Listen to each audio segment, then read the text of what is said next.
Hi guys. Today we have Jagrut Raval with us. I'm going to tell you guys a bit about him. Jagrut is a visual artist. His art practice spans diverse mediums and various scales presented in the form of installations, photographic printing techniques, videos, drawings, performances, and appropriation of mass produced and found items. He sees both ideas of history and future as malleable. Both can be imagined, both can be fabricated, both as speculative. My name is Ria, and I'm going to be your host today, Jagrut. We're so excited to have you here. So, Hmm. welcome. How are you? How is it going? Great, great. I mean, we are more or less, wherever we are in India, we are in a partial lockdown, it seems. So, so yeah, Yeah, home and staying home. it's coming back. It's all coming back now. Yeah, Yes. that's what. Okay. Hmm. Talking a bit about your early influences, I wanted to know what got you interested in the idea of myth making. Did you have any significant early life influences? Is there a moment that you Mm, can look back and, yeah. I think myth, equally is equally part of everybody's life. Being from a middle class Hindu family, I feel it is you like it, you dislike it, and then there are moments always in your life that there are times when you relate to stories, you don't relate to stories, or relate to characters and people from history and past, and that is already ingrained in us. It seems like that, and somehow and there is no way out of it. So as myth making, a myth is already a part of us. That's what I always kind of feel. But the idea of myth making comes out of a very kind of, I believe, rational sort of approach to life in general, I guess. That to be critical of whatever we have been fed as information or as knowledge. Even knowledge and wisdom can also be questioned, right? Like at times, Mm. and because and in this sense, it is by creating a myth of your own life.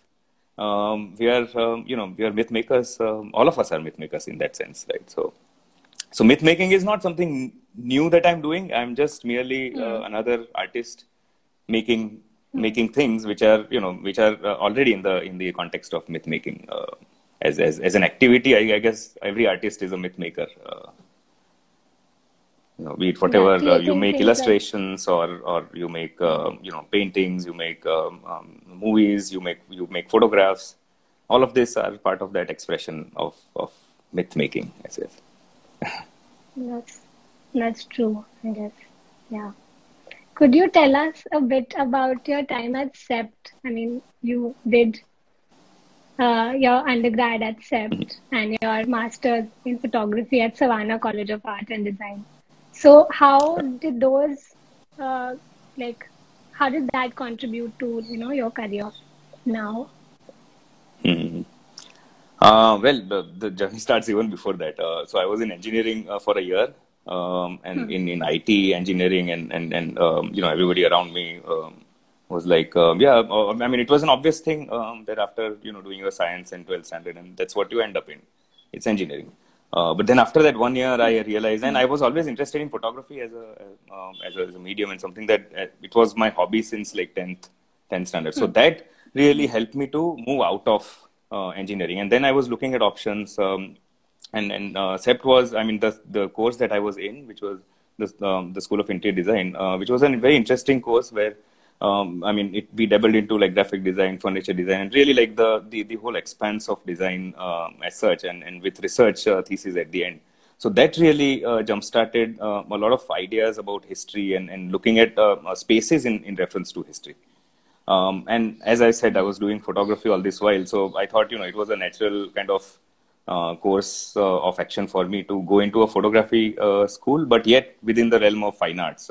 So that's what I did, MFA. Hmm. And now I'm kind of and doing an assembly of whatever I've learned. So be Hmm. it designing installations at times, or be it theoretically kind of going through a project and making photographs through that research. So research is equal part of me, and that was inculcated by both universities. That I think academia has always helped me in the practice that I do, and rightly so with here also, like this engagement at NID also is equally that. So you keep on learning and evolving as you go, just like a myth. Yeah, absolutely.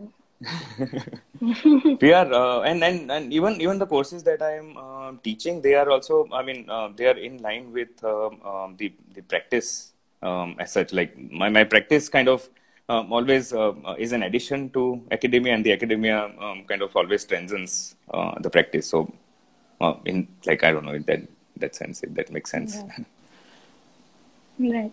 No, it does. It does make sense.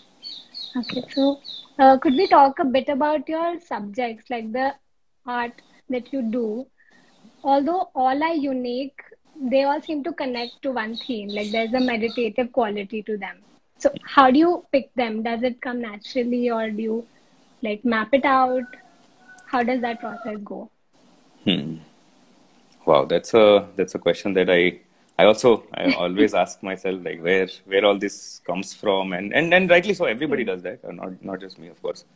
But I guess there are certain inclinations with regards to philosophy and literature, and maybe that also again comes out of the influences from family, the kind of friends or movies that I'm interested in, but largely the under the realm of I guess understanding existence and life, and with the idea of time, and time becomes a very crucial kind of a binding force for all these works. um, and it is a so my one of my research thesis in the MFA program was called the paradox of time, and it's somehow it seems like that is a lifelong kind of an endeavor, lifelong inquiry that I have already embarked on. So Hmm. this idea of like that we are living in an illusion of time. Time doesn't really exist, right? I mean, the time 5 o'clock, Yeah. 5:10, whatever it is right now. Hmm. It's a bifurcation that we have done to understand this present moment. Hmm. But otherwise, it doesn't really exist. So what is it? And it is a question that I kind of address with the works that I'm doing. And these are my works are responses to this larger question. I mean, if I can see it that way. Yeah. Quite existential. Well, yeah. I You start to mean, question everything, I think, at one point. existential, yes. And yeah, but at the same time, I don't want to be gloomy and like the Jean-Paul Sartre and Friedrich Nietzsche or people like that. Like I don't want to roll into nothingness and but such is life. I think we are constantly questioning what we are, where we are, and more so probably in the last 1 year than ever before, that we are questioning ourselves Yeah. collectively and personally both, I guess. Hmm. Yeah. Okay. So, can you name a project of yours that has been instrumental in the way you think, or like Hmm. anyone, or Um, there was this one project. I mean, that really kind of jump-started everything. It was called Burning Time, and hmm. Burning Time. I mean, the noun, as the name suggests, like about. I mean, it was very literal though.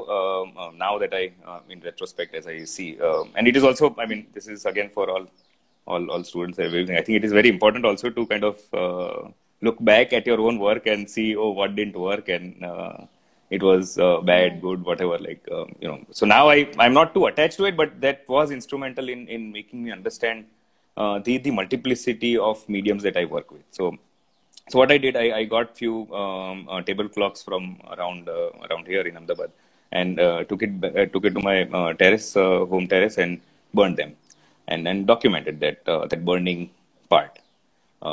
So at the end of the day, it was an aesthetic kind of endeavor also to look at how an activity like burning can be shot through in a time period.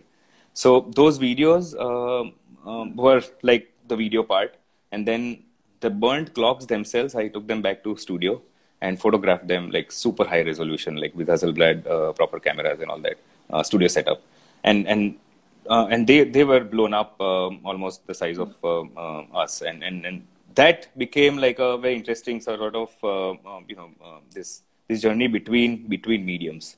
That it was I mean, there were also photographs, but yet there were videos, and it was an installation that you could walk around them. And that really kind of jump started. Oh wow, I can actually mix mediums. I can mix multiple forms of expression, and that becomes that journey of walking into those installations is the art or the art experience that you take back as a viewer. Right. And again, it's so So temporary. Like that moment hmm, I've seen in your artwork that you can't make that happen again. That whole experience of, you know, walking into your artwork. Yes. Yeah. yeah, I mean, and this, yeah, I also had this question because, I mean, in traditionally speaking, like right now, I'm not a gallery artist, or I don't make even objects that can be maybe people can acquire and possess.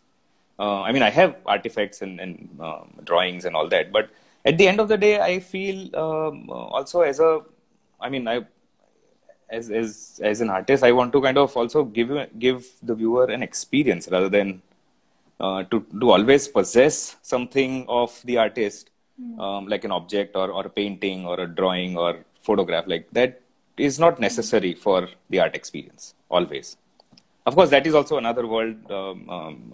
Multiple artists work that way as well, and to survive, maybe even I will have to do that.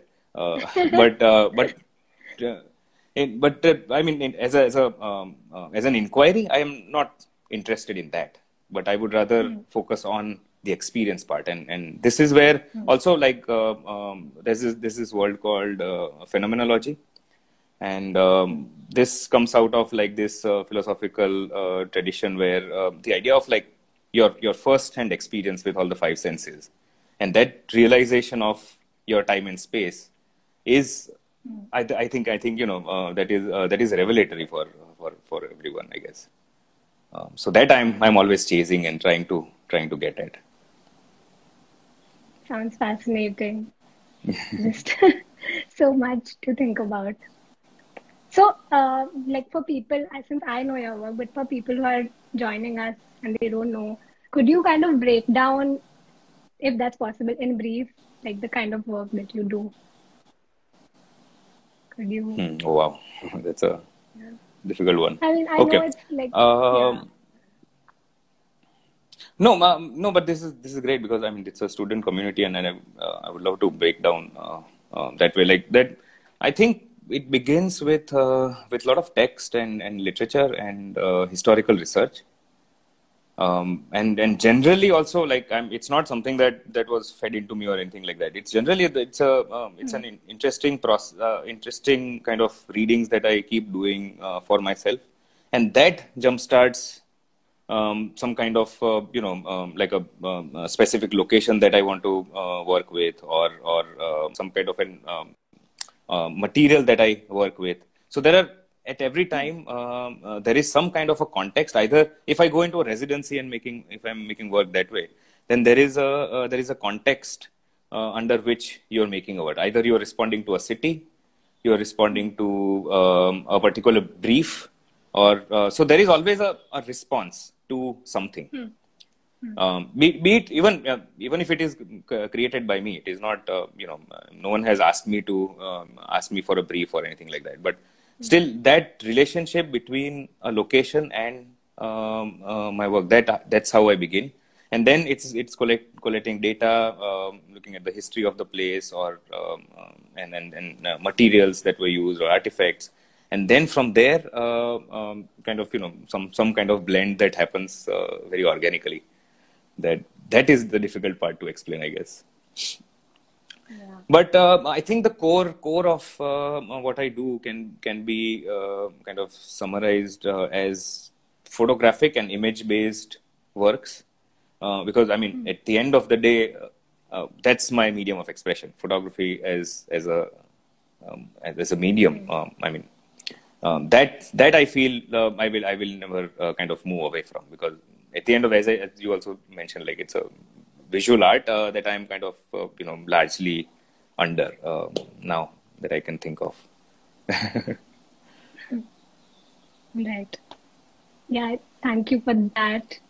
I hope that like inspires or answers some questions about the process. And So again, and one sorry. last point, like that, we are also living in a world right now where there are these multiple mediums that we just on our phones. Sometimes we see videos, PDF documents, and photographs, and then one point of time we are also writing things in notes. And so what I'm saying, like, is that today already we are in this multiplicity of mediums kind of world.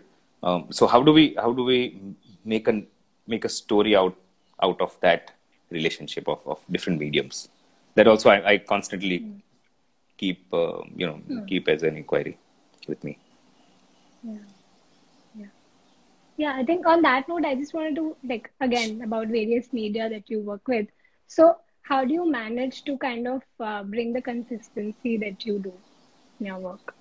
I Oh, think working oh, with is it different consistent? mediums. I I mean, always thought like, that it's never consistent. I don't know, maybe. I mean, that's what I feel from your work. But yeah, how do you manage? I think I mean, Your it purely style. depends on of course, on the viewer, and also there is, I to be really honest, like I don't see any style or any method as of now in my own work. Hmm. Uh, Hmm. but I think as I was saying, like the multiplicity of mediums is the way, um, and in also maybe it goes back to the that I'm not a traditional. Let's say if I would have been a painter to begin with, Hmm. or I Hmm. would have started off as a painter and then moved into some other medium. Here I was Hmm. always to begin with I was an image maker, and that image making took me to all these different mediums now. Hmm. So yeah, Right. I mean largely it is still under the same visual art domain, but Hmm. when it maybe is exhibited, that's when the multiplicity of mediums comes in. But otherwise, when we are Hmm. looking at it on computer and on our Chrome screens or whatever like that, that Hmm. is in the realm of images and image making. Hmm. Although Right. I have never said like very clearly that, oh, I'm a photographer, Hmm. because Right. my inquiries are not that, maybe just the medium of photography.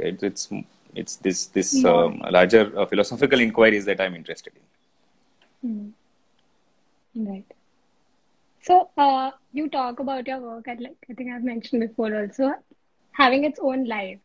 So, could you talk a bit about that? I mean, uh, how you start something and then you kind of like it takes its own life. Oh wow, okay. That I guess I've worked with only one project now, which has been the longest project of my like body of work, and then still is continuing. Hmm. But for that, I feel which is basically that I'm going around researching about the story of Ashwatthama from Mahabharata, and that Hmm. because of the nature of the idea of myth making and by saying that it is a myth, I need to be a little away from that. And by saying that, like Hmm. when I say I need to be away from that, is that when somebody gets to know that it is by so and so artist, or it is made by him, or that way, then it's authenticity. Now we come to that word, uh, because I'm not interested in authenticity in that sense. I'm not Hmm. interested in these dialectics of like the true and false, because the moment I get into those absolutes of either this is completely true, either this is completely false, then it doesn't give me the poetic kind of poetic wings for my thinking. And then you fall back into discussions, and then maybe you fall back into those debates that, oh, is this right and wrong, and all that. So for that, I have to get out of the picture as the maker. And if and these are again maybe too utopic as an idea, but if at all that happens, that's what I'm trying for, to kind of move away from, as I said, like the works, and it's at the end, like it's a connection to me. Because the moment I come into picture, then you will start judging the way I do it, and my rest of the work, and through that you will try to find all the linkages and all that, and that maybe it's detrimental to understanding that real work. So I'm also in this exact process right now. Like, this question is something that I'm addressing with the work. So yeah, let's see what goes ahead now with the same question. So, like you said about Ashwatthama, that project of yours, Forgotten Immortals, could you talk about that a bit? Sure.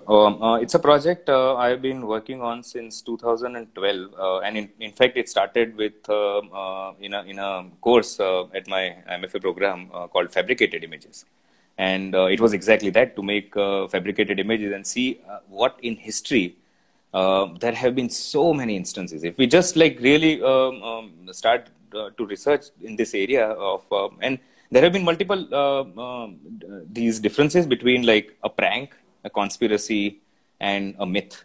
And myth is something that you cannot, as in the beginning I had talked about, like this idea that that myth being like in a especially in a country like India, and in a family system, you cannot get away, whatever religion you are from, but you cannot move away from these stories that you've been told from childhood. And that's so that way, like Ashwatthama's project is something that I've been researching, because there was this one uncle of mine who told me that his grandmother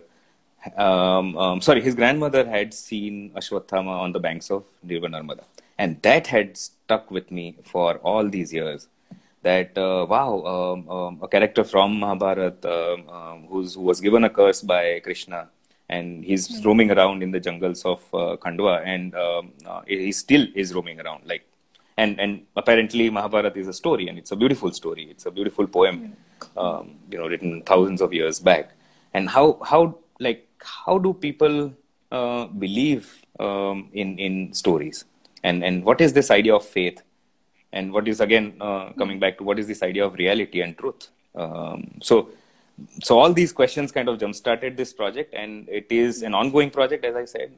So I have been working on it and putting up an archive, which will be like I'll put it in the public domain as it kind of but slowly and organically as it kind of moves into public sphere, and as I said, like to kind of it is very difficult to differentiate between what I did and how do I kind of differentiate myself with this project. But yeah, trying to establish this archive as of now with a lot of images, and it's a place near Asirgarh Fort, which is in Madhya Pradesh, near Burhanpur, about 25 kilometers from Burhanpur, and that's where the fort is where Ashwatthama is supposed to be coming every full moon night. And that's the kind of the myth revolves around that, and the artifacts and objects that I have collected in all these years. By it was first-hand research. I've gone there multiple times, and that is the project, basically, the archive of all these artifacts that I found and produced in all these years. So that's the project. But it's on Instagram. It's called Forgotten Immortals. So if anybody wants to kind of look at it. Looking forward to the website and the whole. Sure. Looking forward to the Reddit thread for your. Oh yeah. Oh yeah. Yeah. I don't know if anybody will make it. Cool. So I think we're coming close to the end. I wanted to ask you, do you have Sure. any food for thought for our aspiring storytellers that are listening? I have. I You have do? food for thought, but very interestingly, today Hmm. morning, a book that I had ordered long back and it just arrived, and Hmm. so I have not read it. So don't judge me that what is this book about. But the name is fantastic. I love the name. It's this Okay. The So Myth of the it's Strong Leader. reverse. That's the name. Maybe that's the food for thought. That Okay. there are many myths in contemporary times. Also, we are living Hmm. in a myth already, and that myth Hmm. is generated by maybe people around and corporations and political parties and all that. And again, not in this dialectics of who's right and who's wrong and all that, but there is a certain story that we are being fed. Um, and by multiple people around us. So not necessarily one party or one person in that sense. Like right, it could be the family also. It could be your Hmm. own people around you. But to differentiate that between myth and reality, I think that could be very interesting. Right. I think we have one last question. So Sure. Yashvi Maud is asking, does myths and Hmm. realities ever hinder your process of work? No, I mean, as we are constantly in this struggle Yeah. between understanding what is myth and what is reality. We are, and more so now in this one last year that we are seeing Mm, just our computer screens and our mm, phone screens. We don't know what is reality, and this is even more scarier, I guess. So, I mean, not to scare anyone, but I mean, we really have to differentiate between what is real, which is ground reality, the beautiful trees and sky that's really there, and mm. yeah, Okay. Thank you. I think lots of food for thought you've given. So thank you for being here with us. Looking forward to sure. your Thank you so much. Yeah, it was work. lovely. Thank Very good you. Yes. questions, and that helped me to question myself also. So that's always Mm, great. awesome. All Thank you. right. Thank you so much. Sure. Bye. Bye.